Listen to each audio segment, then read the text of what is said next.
ડેટાનું બેકઅપ લેવા માટે સૌપ્રથમ ડેટાબેઝ ઓપ્શન મેનુમાં ક્લિક કરો.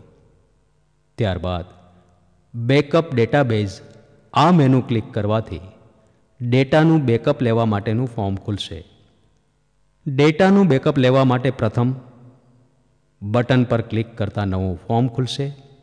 તેમાંથી તમે જે જગ્યાએ બેકઅપ લેવું છે તે ફોલ્ડર પસંદ કરી ઓપન બટન પર ક્લિક કરવાથી બેકઅપના ફોલ્ડર બોક્સમાં બેકઅપનો પૂરો પાથ દેખાશે.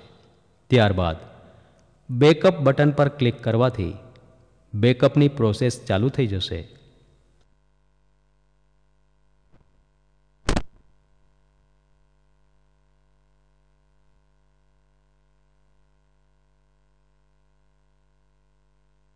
બેકઅપની પ્રોસેસ પૂરી થતાં ડેટાબેઝ બેકઅપ કમ્પ્લીટેડ તેવો મેસેજ આવશે અને તમારા ડેટાનું બેકઅપ લેવાઈ જશે.